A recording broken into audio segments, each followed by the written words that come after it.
Ladies and gentlemen, welcome to another SmokeShow podcast by Embers TV. As always, I am Carlos Bradley, joined by the wonderful Jeremy Yoder. Well, thank you. And today we are in Jeremy's favorite city, Chicago, Illinois. The greatest city on earth, I'm told.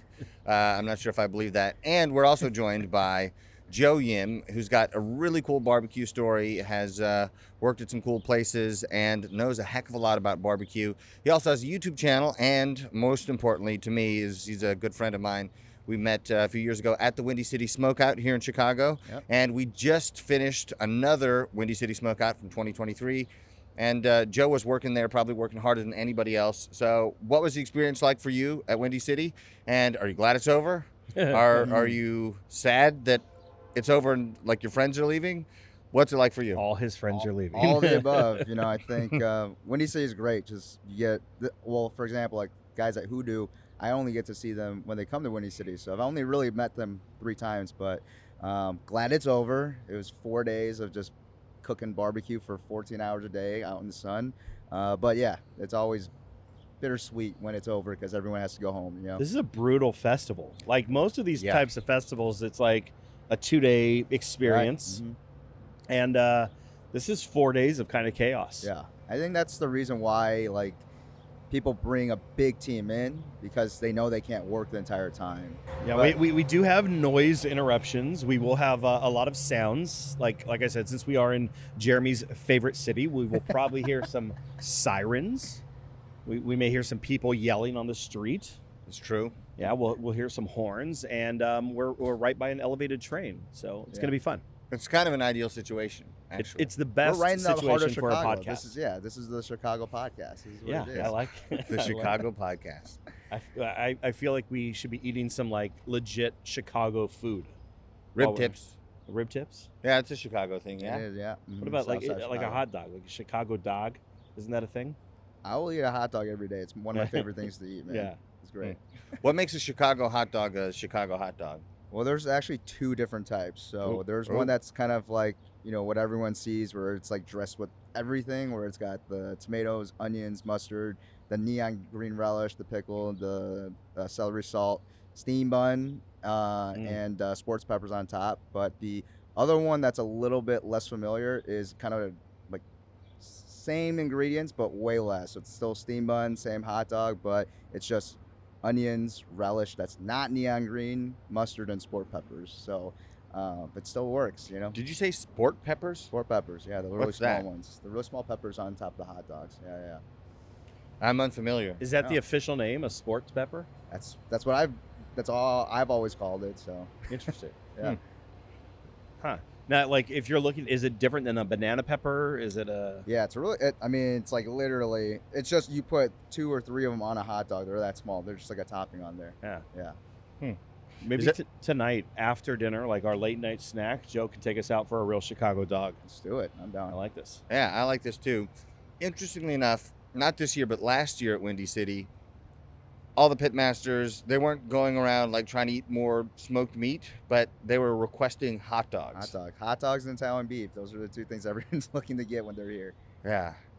It's kind of interesting. Is it the same as like the, what's it called, like jardinera?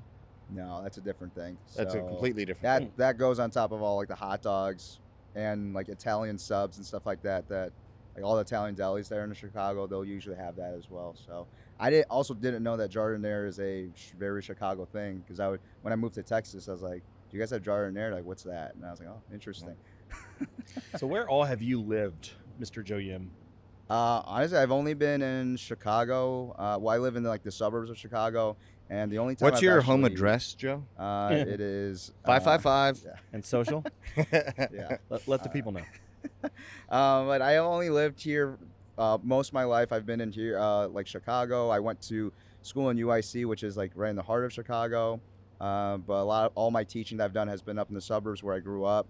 And the only time I've lived outside of here has been just to move to Texas to cook barbecue for 2 years. So yeah. Yeah, let's talk about that, because you did something that a lot of people have kind of a dream about doing. It's like, oh, Right. I'd love to go work at those places in Yeah. Texas. You were working, well, I'll let you tell the story, Yeah. but you were in Chicago doing something completely different and ended up working at Truth Barbecue. What are they, number 3? Yeah. Number so. 3, Leroy and Lewis, number 5, and yeah. Terry Black's is top 50. Yep. So Yeah. in terms of barbecue street cred, that's a lot. How did that Yeah. happen? So, well, before that, I was cooking barbecue in my backyard just for fun, like all of us do. But I got started like really, really earlier on, only because like, you know, I just whenever you see people do backyard barbecues, all burgers and hot dogs, and I was like, I want to do something different, and we just started doing like, steaks, just doing something like that. Then went up to doing ribs and smoked chickens and things like that, and then eventually people were asking me like, hey, when can I buy some food? And that's when I decided, well, if all these people want it, I'm gonna make them pay for it. Heck yeah. And There you so go. when I finally got my first real adult job as a teacher, I bought a smoker. We brought 3 tables, 30 chairs from my church, just like 5 minutes from my house, and we set up a mini restaurant in the backyard like every Saturday for like 3 years during the summer. Oh my gosh. Yeah. What kind of smoker did you have? I had the Yoder Kingman, so it's like the larger backyard Oh, style. so you smoker. went for a backyard pit. That's fairly serious.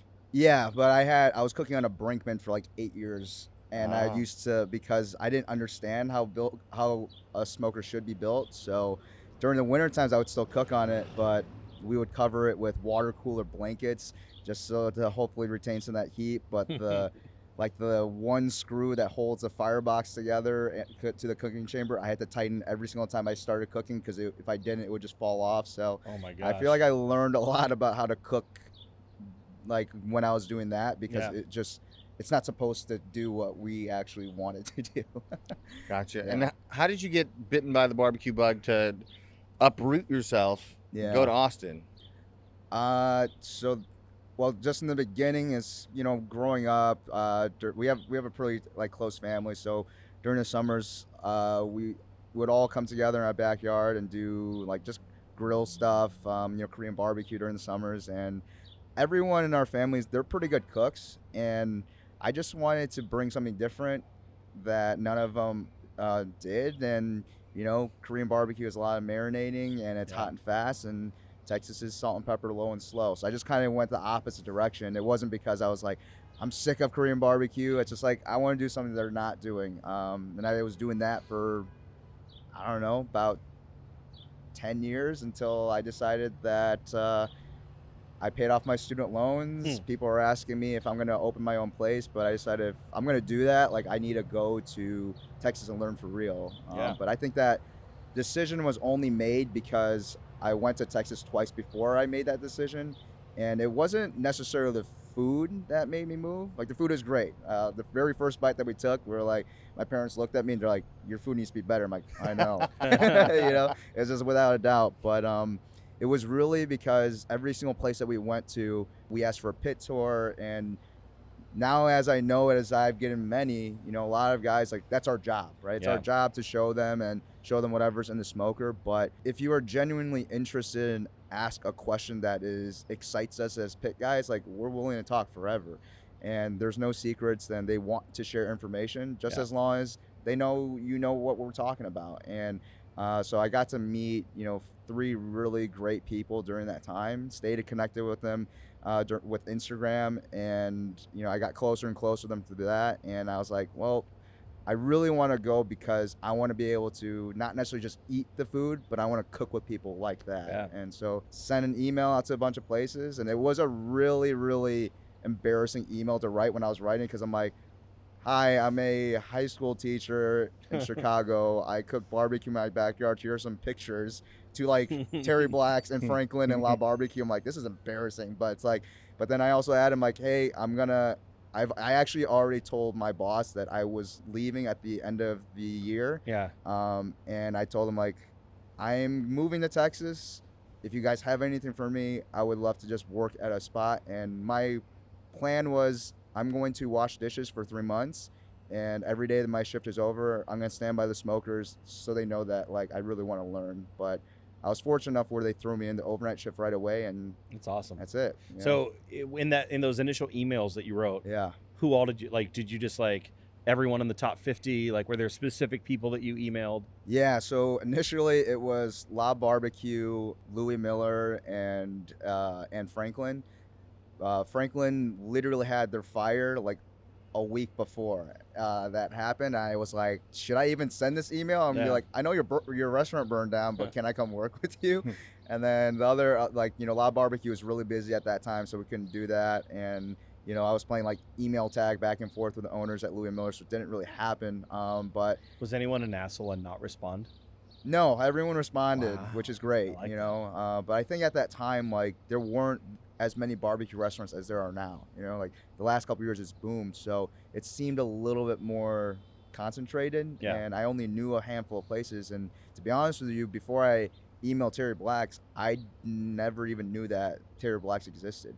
I just Google searched barbecue restaurants in Austin, and their name popped up, and I recognized Black's. I didn't know that Terry Black's was a separate thing from it. And luckily they said yeah, and that's what happened. So that was the first place, Terry Black's. Yeah. And you got it all worked out via email, or were you in Texas before you got it all sorted out? So I went down to go visit them after I sent the initial email. But they were just nice people. So we didn't really talk about me moving or anything like that. It was just more so, who are you? What's going on? How'd you get into barbecue? Great. We're just sharing our lives and stuff like that. And then I left. I was with my cousin, and then I was like, I don't know if I have a job or not, but it was great. And then so like 2 hours later, we were sitting in the hotel, and I texted him and saying, hey, thanks a lot for sharing your place with us and eating with us. And he's like, come back tomorrow. I was like, oh, okay.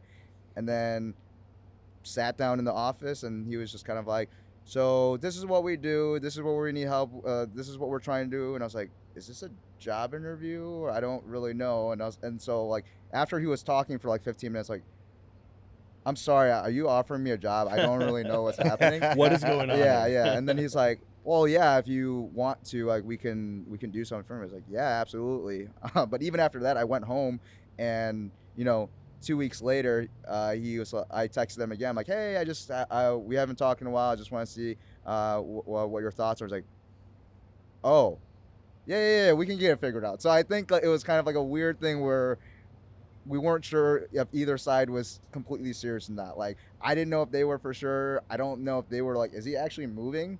Until we got the paperwork, I'm like, yeah, okay, now it's done. But it took us like a month to figure out if we were serious or not about it. And so then you started working at Terry Black's, and you were one of those guys giving pit tours. Yeah, well, not initially, because we started off in the overnight shifts. It was tough because that was like, I tell people all the time that first 3 months, almost every day, I thought in my head, I'm like, I made a mistake moving here. It was just so hard initially. Because I'm used to working from Monday to Friday from 7:30 to 3:30. If I'm coaching, I'm still done at 7:30 to 7:30. But now my schedule is Friday to Tuesday from 11 p.m. to 9:30 a.m. And in a new city where you don't know anybody, it's just kind of like my life was just like, I don't even know what's going on, but I gotta go to work, so this is just what it is, But I think during that time, I learned a lot because there wasn't any distractions. I wasn't getting pit tours because no one's at the restaurant, but it's like really being able to focus with zero distractions. And I had like really great mentors while I was there, just teaching me how to build fires. Like, it was hard because that very first day, I didn't know how to build a fire properly in a 1,000-gallon pit. I'm like, this is embarrassing. Like, I was hired here to learn, and I can't even bring the temperature up like above 225. And I was like, oh no. I'm gonna get fired. That's interesting. And you guys were, at that time, were you cooking like a lot of food still? Yeah. I mean, they always cook a lot of food. That first night that I was doing ribs, I cooked more ribs in that one night than I've ever cooked in my entire life prior to it. So I just it's that like muscle memory of like even being able to understand like, okay, if I'm wrapping ribs in foil, I can't take a minute doing it because I got 90 racks I gotta do. That you gotta do it fast. And so I think for that one, I've learned how to be efficient, like learning tricks from other people, how to quickly check things so your door's not open, because as soon as we're done cooking here, we gotta load it up with briskets for the next day. So it was just there was a lot of grace there, I'll say, like as a new person going in, and like so much that they're doing, but they were very kind. They were very generous with their time, and I feel like that's a reason why I was able to learn so quickly. Yeah. Because they gave me a chance to mess up and take my time learning and stuff like that. So yeah. That's really valuable, I think. Yeah.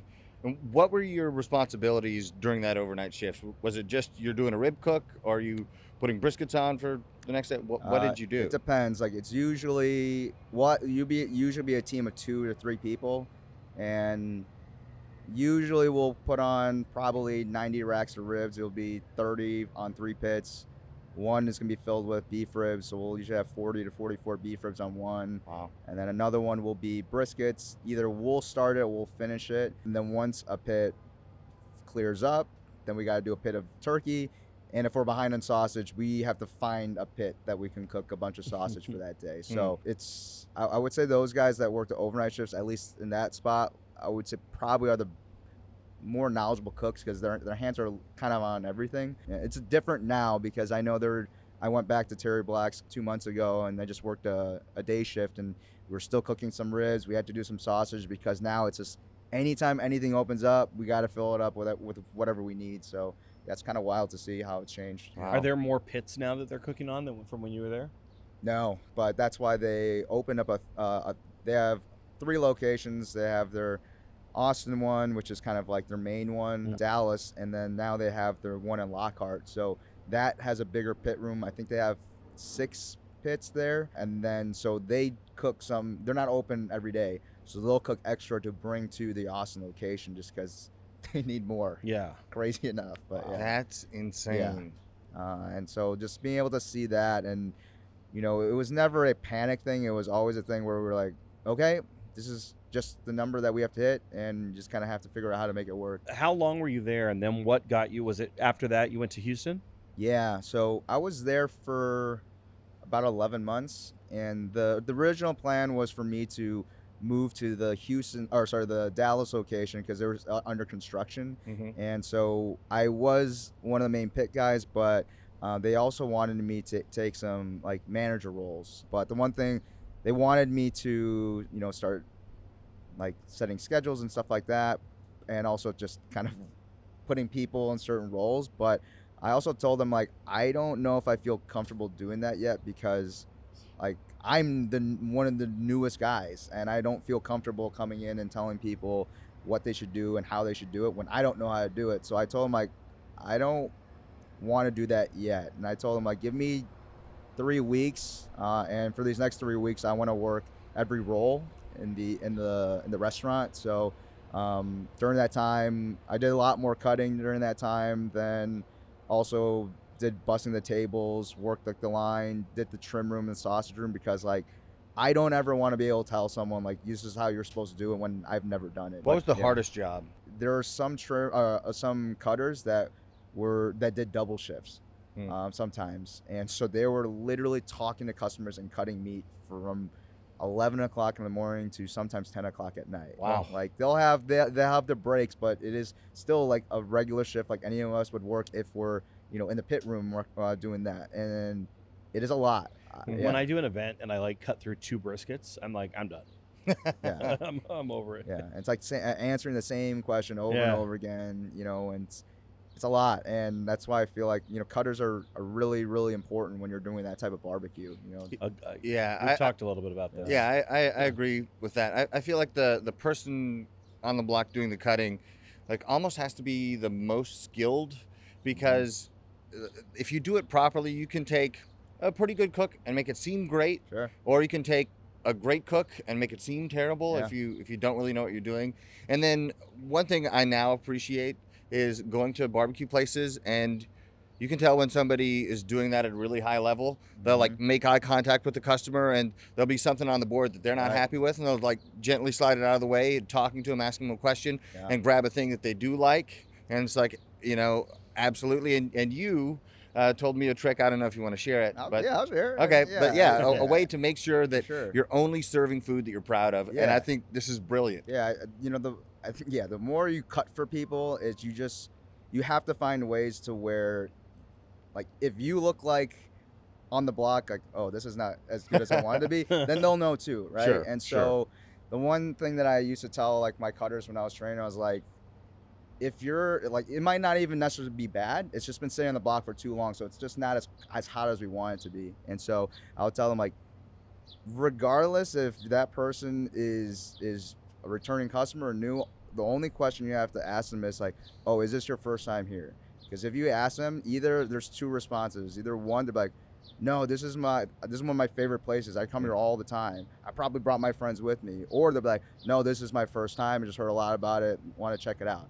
And regardless of what they say, your response is always going to be, well, in that case, let me get you a fresh one. Yeah. Because if you do that, if they're returning customers, they think that they're being taken care of. And if they're new customers, they're like, they want me to have the best experience coming here for the first time.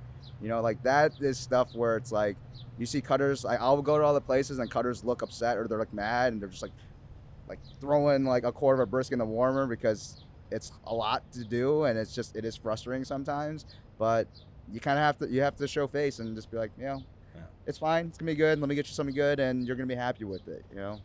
I love that. It's an awesome trick. Yeah, it's great. By the way, we're going to play a new game for everyone viewing or listening at What home. train Every was it? time a train passes, you got to take a shot. A shot of something. We're doing it right now. It may be water, but we're doing it here. Yeah. So, shot for every train.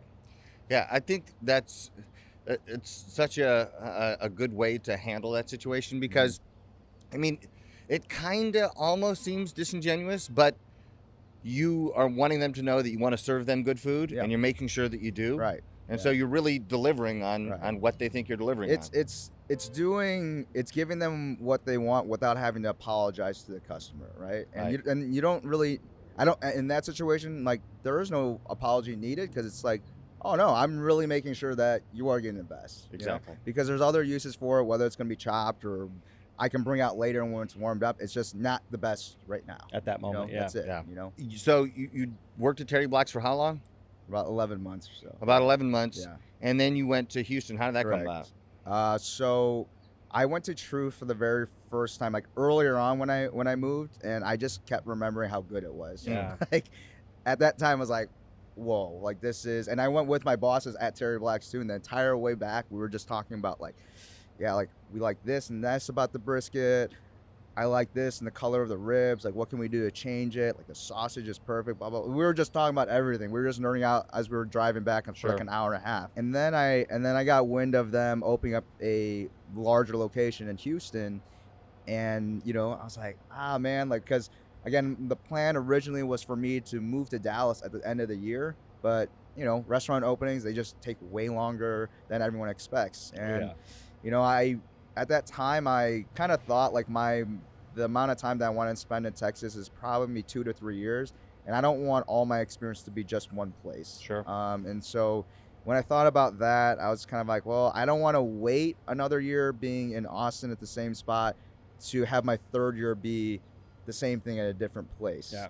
And so I heard that they were doing interviews during this one time, and at that time I was scheduled to cut. But I asked one of my coworkers, hey, can we switch and I'll do tomorrow? She said, sure. And I drove 3 hours for a 10-minute interview just because I just was curious. I mean, if they say no, then that's fine, whatever. But if they say yes, that'd be great. It's very similar to how I sent emails to all these places initially. I still didn't feel like I knew everything, but I felt comfortable enough to where I just want to go to a place where I know their food is high level. But now if they're trying to do more volume at a larger location, like my biggest thing was like, I want to come in, do everything that you guys want to do, and I can help when we scale it up because that's just what we do. And then afterwards, I was the last interview of the day. They're like, do you want to go grab dinner with us? I'm like, oh, no, I can't. I got to work tomorrow morning. That's a good sign, though, if they invite you to dinner. Yeah. And I don't know if this is true, but someone told me that they kind of gave me an extra golden star for the interview because, like, this dude drove 6 hours for a 10-minute interview. Whether or not I was the best for the job or not, but that's something that they're just kind of like, that's cool, that's nice, you know. So yeah. No, I mean, I think in the search for employees, you want people you can rely on and people you can trust. And if you're willing to do that because you're going to follow through on your commitments, they're probably thinking he's going to follow through on his commitments at work too. Right. And the thing is, like, I think a lot of people, I'm very appreciative of people saying this to me when they say that, like, oh, I'm known for working really, really hard, which is, but in my mind, I'm kind of like, but it's barbecue, you kind of have to. Sure. And also, I only moved here just to do this. So if I was here because I was gonna move to Texas, and I'm like, well, now that I'm here, might as well like try to look for a barbecue job. I'm like, nah, my time is temporary. I'm trying to maximize as much as I possibly can. So this is how you do it. You drive 3 hours for a 10-minute interview and come back and you work the next morning. Like, this is what it is. Yeah. So did you end up moving to Houston? I did, yeah. What part of Houston you live in? Well, the restaurant was in the Heights. I don't remember exactly where I lived, but I was like 10 minutes away. So Nice. fairly close. Yeah. Very cool. So I was in Houston for 8 years, Oh, nice. Southeast Houston, most of the time, and then up in the Woodlands. Yeah, Nice. good times. And every time I go back, first stop, Truth. It's the best. It's the Yeah. best in Houston. So good. Yeah. So you go, you do the interview. Do they call you back and say, hey, we want you for this job? And Pretty much. Yeah. I got the interview. Or I got the email. They said, hey, we would love you to come. And it was like, but it's going to be like, we need you back like in like 3 weeks. I'm like, oh, okay. okay. So I spent those 3 weeks basically packing and moving everything I had by myself because I Oh. didn't have anyone to help me move. Did you And, ask anyone? I did, but everyone's like, I mean, I know everyone's schedule, so I was like, oh man, yeah. the only way I can make it work if I ask them to do it like late at night. And I'm not trying to do that. So I went like back and forth 3 times from Austin to Houston just to get everything moved. But yeah, it sucked, but it's part of it. I always think like, man, when something sucks, I'm like, it's gonna make for a really good story in the future. Yeah. Yeah. Yeah. And I mean, you're kind of understating it. Like, the drives between main cities in Texas suck. Yeah, Like, there's nothing all in of them. between. Nah, nothing. I think the worst is, if you're in any of those cities and you have to drive to El Paso, it's not fun. Suboptimal, I think, is the word to describe it. So when you went to Truth, did they have you working like overnight shifts, or what did you do? Did you start off working in the pit room right away, or started in the pit room? We started with a really small crew, and I think we were all just kind of there. So when I first moved there, there was a meeting with me, Leonard, and 2 other guys, and I didn't know that I thought I was one person out of like 30, and now we're having a meeting, but we were meeting at one table at a bar. I'm like, oh, this is everybody? I'm like, okay. And so we were trying to figure out, and then like all we wanted to do was just kind of, share stories, why we decided to come here, and what he wants to do and what he's expecting for us. And we're just pumped. It just took a while for us to kind of get going because, I think whenever I try to do stuff, like even for my pop-up, it's hard for me to hand it off to someone, right? Sure. So I couldn't imagine like Leonard trying to hand it off to all of us, Yeah. people who we just met, and it took us a while to kind of figure out how we want to do things, figuring out like the quantities that we're trying to do, figuring out who actually needs to stay higher and who needs to go, how our trim schedule needs to be, when we need to do it during the week. Like, it's like all that kind of stuff. And so I think the other reason why I wanted to make that transition to Truth is also, one, I wanted to work with Leonard, but it was also wanting to see like, how do you start a restaurant like from the ground up? Totally. Because Terry Black's was already established. I was just in there and I just had to make it better or as best as I could. Here it's like, this is a plan, let's see if it works. If it doesn't, we have to have a backup plan, and we just need to keep like, we have to keep reinventing ourselves until we can find a way to make everything work or be the way that we want it to be. I loved it because it was hard, but you learn so much from it. There's so many things I think about now whenever I do pop-ups logistically because of those times. Just being able to work with Leonard's great. That's also where I met Cole. Like, Cole was just I think he was like 18 Wait, Cole or was at 19. Truth? Yeah. I didn't know He was that. he was a cutter there. That's why Leonard and Cole are so close. Oh. That makes sense. Yeah, and like he actually was. He used to basically volunteer himself to work the register at the original Truth location, and then when it actually opened up, the Houston one, he was like, "Are you guys looking for someone?" And that's how he kind of got started. Oh, wow. He's a barbecue dude, you know what I mean? Like, Sure. from the get-go. And that was a place where it was really cool to see people develop. And then it was like my first time where I got to like train people really, because all these guys that were coming in were brand new to cooking like this type of barbecue. It was just fun, that was also the thing that kind of scratched my teaching and coaching itch that I've been doing for 4 years prior to moving to Texas. And so I was like, it was fun, like teaching guys how to watch a fire or how to poke something and know when it's right or it's wrong, or if it's ahead or it's behind. Like I would always talk about like guys coming in the afternoon and being like, I need you to poke this and you need to decide whether or not the morning guys were on track or if they were slacking or if they didn't pay attention to fires. And like, and wow. It's just fun to kind of like teach that thing. And it's not to bury anyone. It's like we're all trying to be good. Yeah. But it's hard when you're not there 100% of the time to look at the one thing like we're doing when you cook in the backyard. You know? Yeah. So. And how was it like working for Leonard? I liked it. I mean, everyone. Well, I jokingly say all the time, he is the barbecue pitmaster emoji, right? Like he's the like if you think about Texas barbecue, like he's one of the faces that you think of. But getting to actually know him, like he's one of my favorite people that I've met during my entire time in Texas, and he's genuine. And if you are really kind of like Cole, like if you really want to learn, like he will tell you everything, and it's just he has nothing to hide. Yeah, you know? He's also incredibly good looking. At least that's what Jeremy says. That's why he's married. Yeah, True.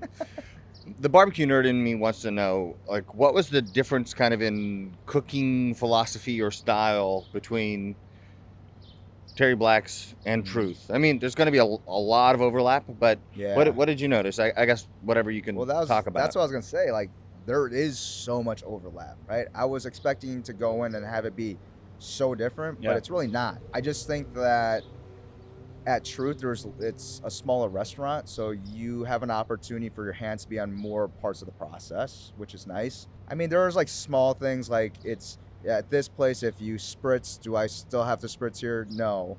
Why not? Because you don't have to, because you're really worrying about this instead of that. I'm like, oh, great. Do I sauce at this point or that point? Why? What am I looking for when I'm for this particular type of sausage recipe compared to ones that I've been cooking before? Like, it's like that stuff. So it's not really anything that's drastically different, but it is like being able to like work that muscle of like, okay, I know I cook briskets on this pit really well, but how do I do that well again in a different pit room on a different pit, different type of wood, with a different shovel?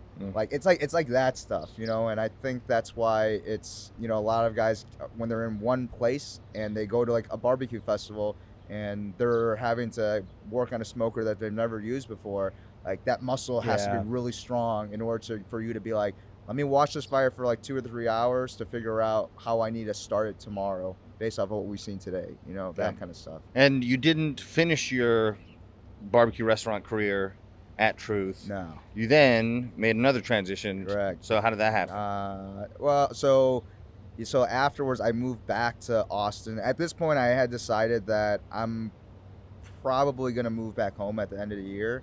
So I was at Truth until October, I believe, of that year. And one of the places I emailed other than Terry Black's was actually Leroy and Lewis. And they were, the only reason I found about them is because they had won food truck of the year. And I was like, oh, a barbecue food truck. And there's plenty of them in Austin, but I was like, why did this place win food truck of the year? If you've been there and eaten their food, you know why. Yeah, and it's crazy because I mean you've been to Cosmic before. The coffee shop was not there. There was no waterfall. There was no bench seating. There was nothing. Was it just gravel? Yeah. And so I think there might have been like a building there that like Evan pointed at, like, yeah, that's supposed to be a coffee shop. We're gonna have a bunch of tables out here. And I'm like, this dude is crazy. Like, I don't know what he's talking about, you know. But then at that time, like, I remember eating the food, and I was like, whoa, okay, this is not anything I've ever had. So when I had that, and he was another person where I said, hey, I'm gonna move. If you have anything, I would love to. And just like how he does for so many people now, right? He's like, well, we got a couple caterings that are coming up that we might need extra hands for. We'll bring you in. If we feel like you fit, then yeah, kind of like a stage, we'll bring you in. And And I felt very, very strange because I accepted a job at Terry Black's, and I emailed him back again saying like, hey, I'm sorry, I took a job there. It felt weird saying no to anybody. Like, who am I to say no to anybody when someone is offering a job? But during that time when I was living in Austin, I would go to their food truck all the time, and I got really close with him. And then like when I finally, and then at some point, like maybe after like 4 or 5 months of me kind of hanging out with them, there was like one day we were standing next to the fire, and I was like, hey man, I just want to say like, I want to apologize to or I felt sorry or just weird about like not working here, even though I'm working at another place. I don't know. I just felt, you know, it's, I don't know. It's just weird. But he was the one who said like, he's like, I get it, like, but you can't work 2 jobs. But also he's like, you wouldn't be able to appreciate what we're doing if you didn't do what you're doing now. Like, you wouldn't understand. I like that. Like, you know that beef cheek is good because it's good, but why is it so similar to a brisket? Or why we don't do ribs all the time, because we get a hog in and there's only 2 racks of ribs on a hog. You can't open a restaurant like that, you know? So like, it's stuff like that where it's like, as soon as he said that, it really triggered something in me to like figure out parallels of what one place does or the culture of barbecue. And when you try to change it a little bit, there has to be a bridge that makes sense, but it has to be different enough where people come, right? And I think that's what they do. So like after that, I was like, before I move, I'm going to spend 2 months at Leroy and Lewis. And I will say most tasking job, just because being on a food truck, our commissaries elsewhere, like not everything is conveniently placed. Yeah. You have to figure out a way to make it make sense, and it's hard. All these guys had like SUVs or trucks, and I had my sedan, and I was trying to, like, if I'm opening in the morning, trying to get everything over there. I'm like, it's not all gonna fit. And and also at this point, I was taking all my stuff from Houston back to Austin with me, and there was still stuff in my car because I didn't have anywhere to put it. And so it was like, it was an interesting time at that point. But yeah, I think, but working with them, like, it feels weird for me to say that I worked at Leroy and Lewis, because really I've only worked with them for 2 months as an employee. But now I probably spend more time with them than any other group, just because they come here to do this stuff. They've invited me multiple times for barbecue classes. Yeah. If they're just doing any event, they're like, are you free? I'm like, sure. And then we just kind of, you know, keep connecting that way, you know. So with Leroy and Lewis, there's so many unique bites of barbecue that you don't find in other, you know, traditional Texas barbecue restaurants. Do you have a favorite? This is my favorite pork sandwich, I think, in all barbecue restaurants. Look, the beef cheeker is great, the bacon rib is great, like all the new stuff is awesome. But I just, there's something about just a pork sandwich, like they do the whole hog, they have their beef barbecue sauce, but I don't know, like, and they put kimchi on there, and they put herbs that we either pick if we can from like the garden that's outside the coffee shop, or we pick them in the morning. And I just think like that alone is just it's just different enough and fresh enough to be like, oh yeah, I want that all the time, you know, which people wouldn't expect me to say, because they're like, why would you pick a pork sandwich compared to everything else? I'm like, because it's that good and it's that composed, like it makes sense when you take a bite, you know. Now, when you first took your bite of the bacon rib, did you make the same face that Jeremy Yoder made? I did not. But well, actually, I don't know. I didn't have a mirror in front of me, but I had a first-hand look at his face from a different angle. So I think I'm gonna get a shirt with that face on it. Dude, it's so good. On my Discord, people have turned that into an emoji, and so they'll respond to people's messages with, they call it the bacon rib face, and it's just me going like this. It's perfect. Yeah, that's why I made it into a thumbnail. I remember we were working on it together. And Erica put it on there. Like, perfect. Yeah, because we some of you, well, probably many of you don't know this. Yeah, you guys were together for that. Yeah, Joe traveled with us for basically a month around Texas, and we're driving from barbecue restaurant to barbecue restaurant, and Joe is a trooper, always willing to help out, and he did a fair amount of his own stuff, like going to work 16 hours at Terry Black's, and at Terry Black's. So it was really cool. He also had a scorpion that we named after him that like followed him to the next Airbnb. Oh, that's horrible. Wild. It was it was freaky. Yeah. because the scorpion was on the wall every day. And Joe's like, yeah, we'll just leave it alone. And then the last day in, where was it? Were we in Driftwood? Yeah. Yeah, last day in Driftwood, it was gone. And we're like, oh, that's weird. We load up all of our stuff. We drive to Austin. We get to the Airbnb, take everything inside. And all of a sudden, Erica, my wife, runs up to me. She's like, guys, you got to see this. And so we're like, what? So we go back, and the scorpion is Crazy on the insane. luggage. Yeah, so insane. That's horrific. Yeah. Yeah. And Which so means I was carrying a scorpion around. Yeah, with me Yes. at yeah. some point. you're lucky to be alive. Ugh. Yeah. But yeah, that's super cool. Another thing I think we should talk about, because I don't think I've ever really asked you too much about it, Mhm. but you were on Chopped. Yeah. Yeah. And I've watched the episode, so I don't watch very much barbecue content. I've said many times. But I watched that episode because it was like, oh, dude, that's Joe. I know Joe. Yeah, Joe, you could do it.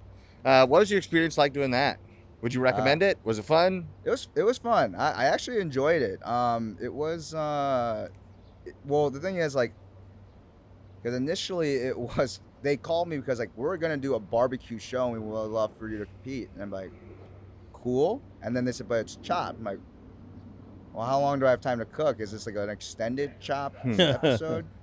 But they're like, no, but we might give you additional, like, instead of 30 minutes, it might be 45. I'm like, Oh my gosh. okay, sure. And then they're like, and then it'll be, and this is the middle of COVID, all right? And so they're like, yeah, and we're planning to have it outdoors, so it would make more sense. So we'll have smokers and grills and all that kind of stuff. I'm like, great. And I already had, like, different ideas of things that I wanted to do on there. And I get there and it's no longer outdoors. The only source of grilling is a propane grill, and I'm like, and the time is not changed. It's 20 to 30 minutes. And I was like, this is This not sucks. what we discussed at all. Yeah. But, like, you know, I don't know. I liked it because it was definitely got me out of my element for sure. And it's really cool because, like, you know, you don't know if you're gonna freeze or you're going to just start working, and Yeah. like, and you know, you are literally thinking on the fly because you don't know really what you're gonna do. There were like actual chefs on the episode, and then there were like me and one other barbecue guy, and I was like, all of us were like, I just don't want to get chopped first. That's the ultimate. It was, so the very first round, I wanted to do I don't cook much Korean food. I started now, but I wanted to do something Korean because I was like, if I get chopped, I at least want to have an opportunity to show that, like, this is not, I don't cook this kind of food, Mm-hmm. but I started cooking because my grandma and my mom, Yeah. and so I want to make something that's similar to that they've made for me. Mm-hmm. And the judges loved it. I didn't get chopped. They're like, oh, so you cook a bunch of Korean food? I'm like, no, this is my first time. You know, basically, you know, essentially. And then, like, the second round, I was about, I didn't think my dish was great. Like, I was making it and I'm like, it doesn't even, like, I like to think of, like, if I took components of each thing and I took a bite, would this make sense? And that was a dish where I was like, I'm gonna get chopped. This makes no sense to me. But because of that, I wanted to use that opportunity to, you know, talk a little bit about everything that we basically just said, but in a shorter version of, like, yeah, I was a high school teacher, moved to Texas, did all this, and this was like peak time of, like, Stop Asian Hate and all that kind of stuff, which is also why I kind of want to do at least one Korean dish. Yeah. And I explained how, you know, during this time, especially being like a Korean guy cooking barbecue, and especially Texas style barbecue, it's very rare. And I don't know. I feel like if I'm going to do it, I want to be the best because it'll make it easier for other people to do it in the future. I love it. But they didn't put any of that in the Yeah. episode, unfortunately. Well, you had Yeah. your opportunity here to tell your Exactly, story. and I appreciate that.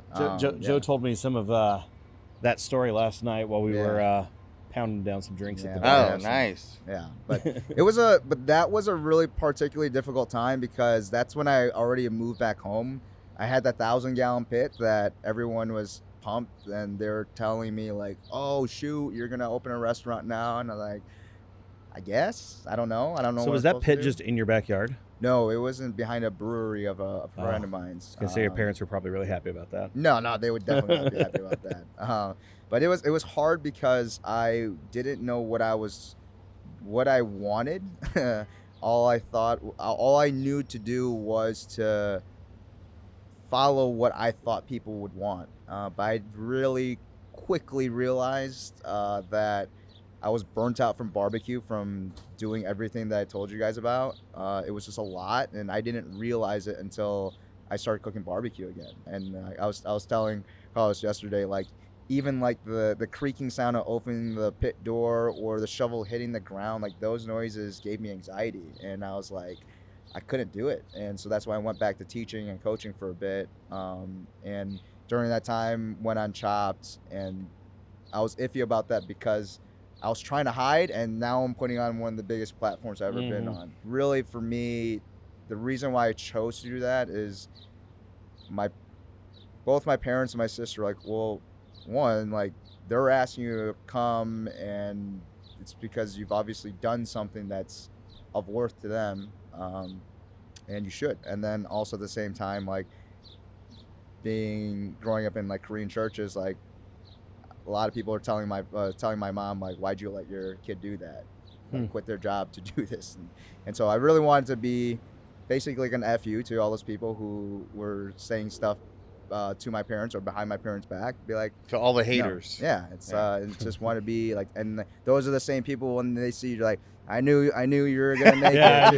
You know? I always knew you could do this. Yeah. And so it's all that stuff. But yeah, I think after that and after all the Chop, like I said, like the story wasn't told the way that I wanted to, and which is why I really leaned into making my own videos because, you know, I always tell all the people, it's like the only way that you can make sure that your story is being told the way you want it to is you have to do it yourself. And so that's why I'm doing what I'm doing now. You know, Well, what are you doing now? Like, So right now we're focusing on making more YouTube content, a lot of backyard cooking, traveling every now and then to cook with other people. I'll do consulting every now and then with other guys who just want to. I got some guy who contacted me from Australia 2 weeks ago saying like, I want to come to Chicago and learn how to cook barbecue, which is wild to me. You know, right now I feel like the YouTube channel is just I want to keep teaching in that way, but also to open up doors for other things that come up. Do pop-ups every now and then in Chicago too if I find a menu or a concept that I want to just try out to see how people will respond to it. But yeah. and what are you cooking on right now? Do you still have the Yoder Kingman? No, I got my 250 primitive pit now that fits like perfectly in my backyard. It's beautiful. And the parents are okay with that one. Yeah, surprisingly, yeah. You know, when they saw it, they're like, "This is awesome." I was like, "Great." Love it. Yeah, they love it. So. Yeah, super cool. Yeah. I think you probably have like an open invitation from all the people who came to Windy City Smokeout that were on our side at least. They'd probably be like, it. Joe, you can come cook with us anytime. Yeah, I mean that's the best part about those festivals. You're just meeting new people, and I think I am meeting with the guys at Hoodoo Brown later this year. But I would never have thought that any of this would have happened. You know, I really just moved, and really my first year in Texas, I really thought okay, at the end of the year, I'm going to go back home, go back to teaching, and just be better at cooking in my backyard. I mean, that was really what I thought. And then 5 years later, now I'm getting to rub shoulders with a bunch of barbecue dudes that I respect, and we're all challenging each other to do different things, and it's just cool.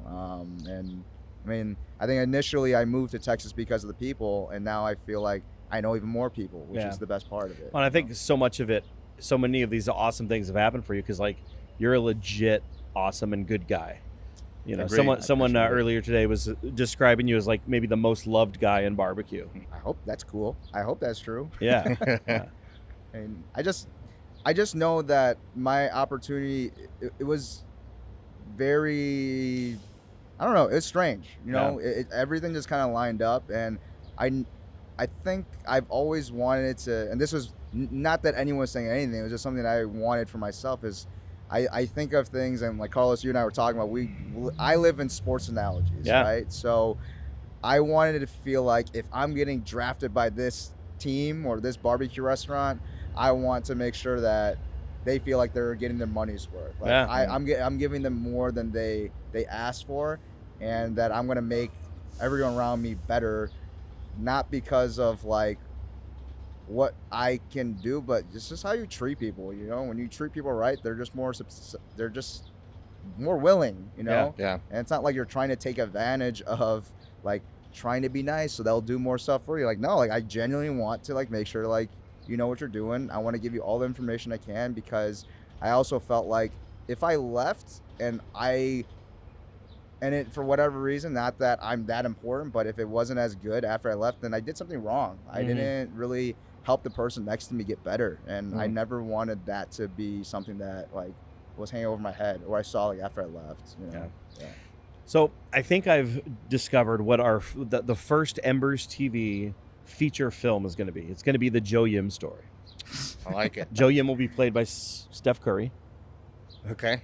And Interesting. As long as I get to meet him, that's great. Yeah. Yeah. There you go. And I think it's going to be a winner. Could be good, but it's just to me it's kind of a crazy story. The guy goes from teaching and coaching, goes and learns barbecue at legit barbecue restaurants in Texas, comes back teaching and coaching. You get on Chopped. You're doing your YouTube stuff now. What's the end goal for you? Like what's the target you're aiming for now? I don't really know. Well, I don't know. I think the one thing that always changes for me after these, like Windy City especially, is like I want to myself and other people to start cooking barbecue that we would actually eat.